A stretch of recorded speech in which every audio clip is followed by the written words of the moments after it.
नमस्कार मित्रों, स्वागत है आपका एक बार फिर आपके अपने YouTube चैनल अथर्व एकेडमी में। दोस्तों, ये है हमारी मध्य प्रदेश जेल प्रहरी और वन रक्षक 2023 के लिए प्रैक्टिस सेट की 14वीं क्लास। इसके पहले मैं 13 क्लास चैनल पर अपलोड कर चुका हूं, जो अगर आपने अभी तक नहीं देखी है तो उन्हें जाकर एक बार जरूर देखिएगा। आइए शुरू करते हैं आज के पहले प्रश्न के साथ। मध्य प्रदेश में निम्नलिखित में से कौन सी जनजाति पाई जाती है? तो दोस्तों, संथाल जनजाति झारखंड, पश्चिम बंगाल एवं उड़ीसा राज्य में पाई जाती है। लुसाई जनजाति दोस्तों नॉर्थ ईस्ट के राज्य त्रिपुरा में पाई जाती है।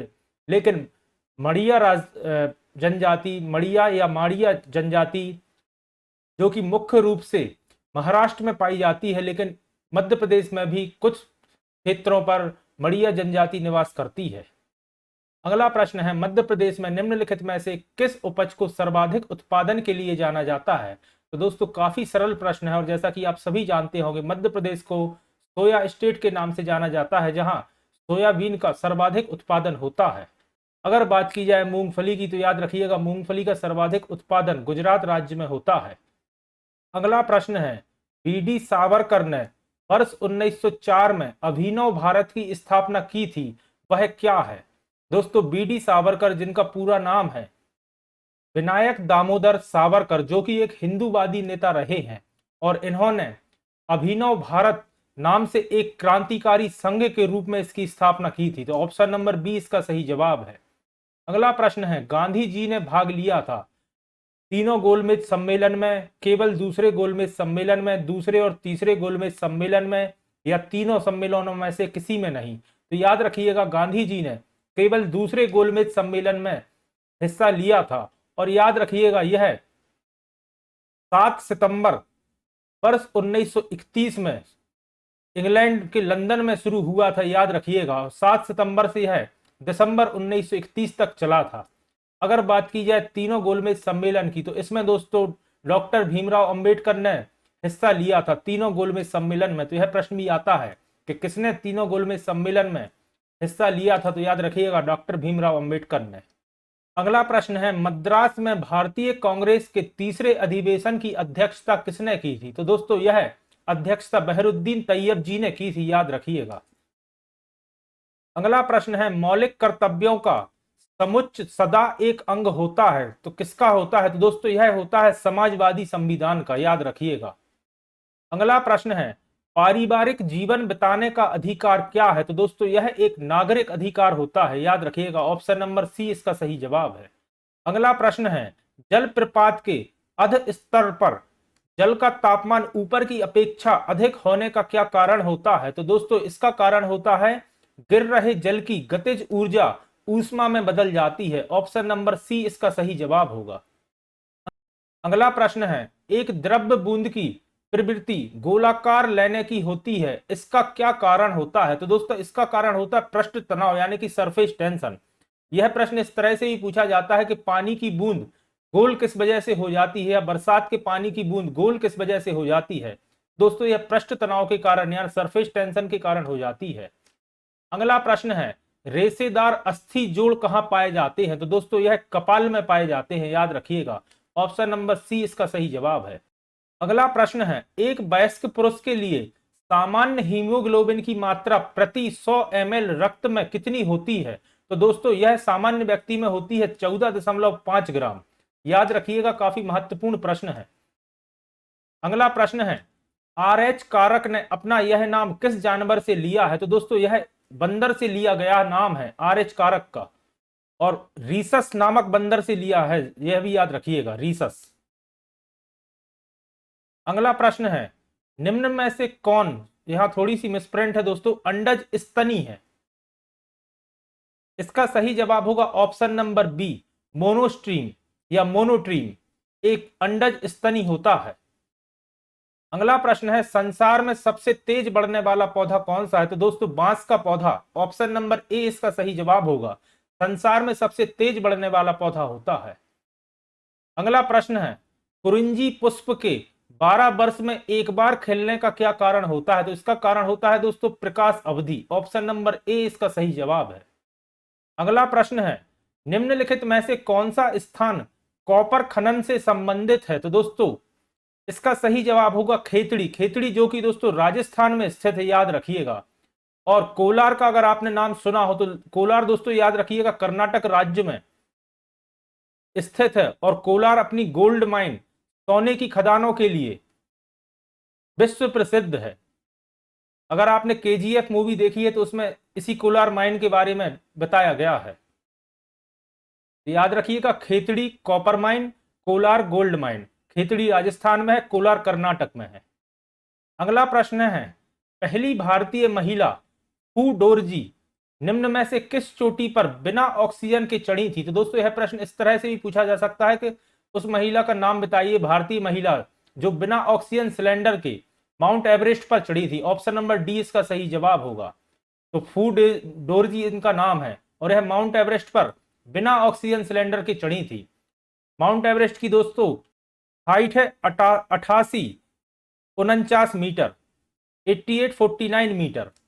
माउंट मकालू की हाइट है 8481 मीटर। माउंट कंचनजंगा की हाइट है 8586 मीटर। और माउंट अन्नपूर्णा की हाइट है 8091 मीटर। तो इनकी दोस्तों हाइट भी याद रखिएगा, कई बार कई एग्जाम्स में इन पर्वतों की हाइट भी पूछ लिया जाता है। दोस्तों कल मैंने अथर्व एकेडमी चैनल पर करंट अफेयर की 550 प्रश्नों वाली क्लास अपलोड की है, जिसमें मैंने नवंबर 2022 से मई 2023 के सभी करंट अफेयर के महत्वपूर्ण प्रश्न इस क्लास में डिस्कस किए हैं। तो अगर आपने यह क्लास नहीं देखी है तो एक बार इस क्लास को जरूर देखिएगा, जिसमें मैंने 1 घंटे की क्लास में 550 बहुत ही महत्वपूर्ण करंट अफेयर के प्रश्न डिस्कस किए हैं। और करंट अफेयर से दोस्तों हर एक एग्जाम में आपको प्रश्न देखने को मिलेंगे। अगला प्रश्न है, भारत में विशालतम लैगून निम्न में से कौन सा है? इसका सही जवाब होगा option number B, Chilka lagoon. दोस्तों चिल्का लैगून या चिल्का झील भारत के उड़ीसा राज्य में स्थित है और यह एशिया की खारे पानी की सबसे बड़ी झील है एवं विश्व की सेकेंड नंबर की यानी कि दूसरी सबसे बड़ी खारे पानी की झील है, याद रखिएगा। वेम्बनाड लैगून दोस्तों केरल की सबसे बड़ी झील है, याद रखिएगा। अगला प्रश्न है, संविधान के अंतर्गत निम्न में से कौन एक मौलिक अधिकार है? तो दोस्तों शिक्षा का अधिकार एक मौलिक अधिकार है भारतीय संविधान के अनुसार। अगला प्रश्न है, choose appropriate article for the given sentence.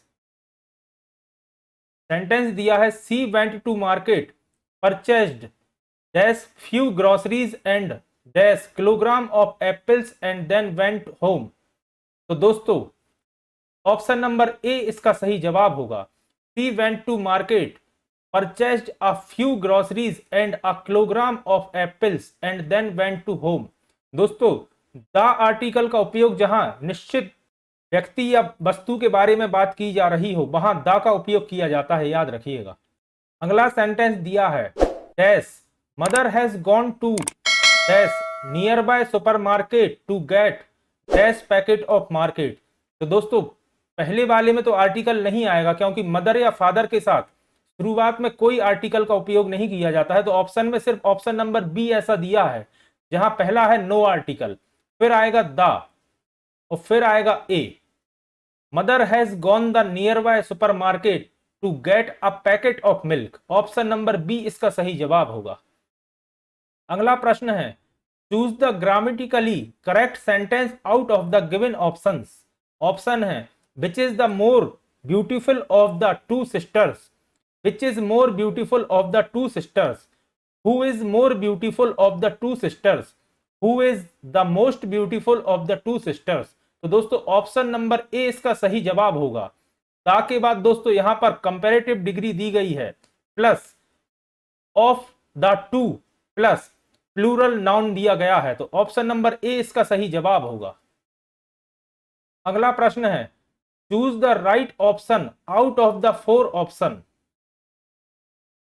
Sentence है, he travelled from his town dash he found a job. तो दोस्तों यहां एंड आएगा क्योंकि यहां 2 क्लॉज को जोड़ने वाली बात की जा रही है। ही travels from his town and he found a job.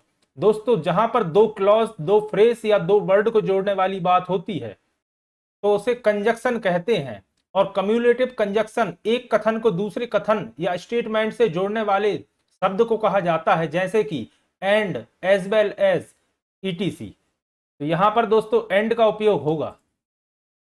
अगला प्रश्न है, यशपाल समिति द्वारा निम्नलिखित में से किसकी समीक्षा की गई थी? तो दोस्तों यशपाल समिति द्वारा शिक्षा या स्कूल शिक्षा प्रणाली की समीक्षा की गई थी। दोस्तों वर्ष 1993 में 1993 में यशपाल समिति ने स्कूली शिक्षा की समीक्षा की थी और शिक्षा बिना बोझ के नाम से एक रिपोर्ट बनाई थी, याद रखिएगा। प्रश्न यह भी पूछा जाता है कि शिक्षा बिना बोझ के किसने एक रणनीति बनाई थी? तो याद रखिएगा यशपाल समिति ने।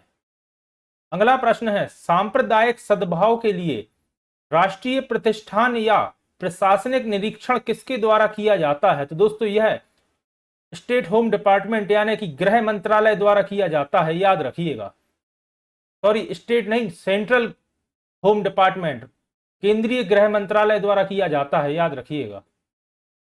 यहां पर राष्ट्रीय प्रतिष्ठान के लिए पूछा गया है। अगला प्रश्न है, दिए गए उदाहरण के लिए अलंकार चुनिए। उदाहरण है, उदित उदयगिरी मंच पर, रघुबर बाल पतंग, विकसे संत सरोज सब, हर्षे लोचन भ्रंग। तो दोस्तों क्लियर समझ में आ रहा है कि यह रूपक अलंकार का एक उदाहरण है। ऑप्शन नंबर सी इसका सही जवाब होगा, रूपक अलंकार। अगला प्रश्न है, रस में परिणत होने वाली तथा संपूर्ण प्रसंग में व्याप्त रहने वाले भाग को क्या कहते हैं? तो दोस्तों इसे स्थायी भाव कहा जाता है, याद रखिएगा। अगला प्रश्न है, हिंदी काव्य शास्त्र में रस के कितने अंग होते हैं? तो दोस्तों हिंदी काव्य शास्त्र में रस के 4 अंग होते हैं।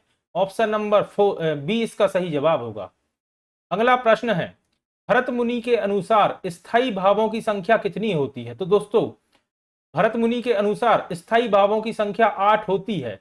और अगर भरत मुनि ना पूछा जाए, सिर्फ यह पूछा जाए कि स्थायी भावों की संख्या कितनी होती है, तब उसका सही जवाब होगा 9, क्योंकि निर्वेद स्थायी भाव को भरत मुनि के बाद स्थायी भावों की सूची में शामिल किया गया है। तो भरत मुनि के अनुसार 8, और अगर भरत मुनि की ना पूछ के डायरेक्ट पूछा जाए कि कितनी होती है, तो याद रखिएगा 9, क्योंकि निर्वेद भी जोड़ दिया गया है। अगला प्रश्न है, सामासिक पद के लिए सही समास चुनिए। शब्द दिया है कमल नयन। तो दोस्तों कमल के समान नयन, यानी कि यहां पर कर्मधाराय समास होगा। ऑप्शन नंबर बी इसका सही जवाब होगा। अगला प्रश्न है, चतुर्भुज। तो दोस्तों जहां पर किसी तीसरे पद के बारे में बात की जाए, वहां पर हमेशा बहुव्रीहि समास होता है। तो ऑप्शन नंबर डी इसका सही जवाब होगा। चतुर्भुज दोस्तों भगवान विष्णु के लिए कहा जाता है। अगला प्रश्न है, दिए गए शब्द का सही विलोम शब्द चुनिए। शब्द दिया है अत्याधिक। अत्याधिक का विलोम होता है दोस्तों स्वल्प। ऑप्शन नंबर ए इसका सही जवाब होगा, स्वल्प। अगला शब्द दिया है अगम। तो अगम का दोस्तों होता है सुगम। ऑप्शन नंबर डी इसका सही जवाब होगा, अगम का विलोम सुगम। अगला प्रश्न है, दिए गए विकल्पों में से तत्सम शब्द को चुनिए। दोस्तों तत्सम और तद्भव शब्द से वन रक्षक परीक्षा में डेली एक प्रश्न देखने को मिला है अभी तक की सभी शिफ्ट में। तो याद रखिएगा तत्सम शब्द वह होते हैं जो संस्कृत भाषा से एज इट इज लेके हिंदी में उपयोग किए जाते हैं। तो दोस्तों घोषणा एक ऐसा शब्द है जो संस्कृत भाषा का शब्द है, याद रखिएगा। तो ऑप्शन नंबर डी इसका सही जवाब है। अगला प्रश्न है, दिए गए विकल्पों में तत्सम शब्द चुनिए। दोस्तों इसमें भी तत्सम ही चुनना है। तो दोस्तों आश्चर्य एक तत्सम शब्द है, याद रखिएगा। अगला प्रश्न है, शब्द का सही संधि विच्छेद करिए। शब्द दिया है नयन। तो दोस्तों नयन का होता है नय धन अन। ऑप्शन नंबर डी इसका सही जवाब होगा, नय धन अन, नयन। अगला दिया है भवन। तो भवन का होता है भौ धन अन। ऑप्शन नंबर बी इसका सही जवाब है, भौ धन अन, भवन। आइए अब जान लेते हैं आज के क्विज के कुछ प्रश्न, जिनके जवाब आपको दोस्तों कमेंट बॉक्स में करना है। प्रश्न है, वर्तमान में मध्य प्रदेश का क्षेत्रफल की दृष्टि से कौन सा स्थान है? दोस्तों काफी सरल प्रश्न है, इसका जवाब आप जरूर कमेंट बॉक्स में करिएगा। स्थान भी बताइएगा और साथ ही कुछ अन्य जानकारी हो सके तो वह भी आप कमेंट करिएगा। अगला प्रश्न है, मध्य प्रदेश की प्रथम महिला राज्यपाल कौन थी? सरला ग्रेवाल, उमा भारती, रेखा चंद्राकर या सावित्री देवी। फिर प्रश्न है, क्षेत्रफल की दृष्टि से मध्य प्रदेश का सबसे बड़ा जिला कौन सा है? डिंडोरी, भिंड, छिंदवाड़ा या नरसिंहपुर। तो दोस्तों ये थी आज की हमारी वन रक्षक और जेल प्रहरी के लिए प्रैक्टिस सेट की 14वीं क्लास। आशा करता हूं आपके लिए पसंद आई होगी। अगर आपको वीडियो पसंद आई है तो वीडियो को लाइक करें, और अगर आप चैनल पर नए हैं और अभी तक आपने चैनल को सब्सक्राइब नहीं किया है तो चैनल को सब्सक्राइब करें, और इन 3 प्रश्नों के उत्तर कमेंट बॉक्स में जरूर करिएगा, और साथ ही करंट अफेयर वाली वीडियो को भी जरूर देखिएगा, जिससे आपको हो सकता है 1-2 प्रश्न एज इट इज आपके एग्जाम में देखने को मिल जाए। धन्यवाद दोस्तों।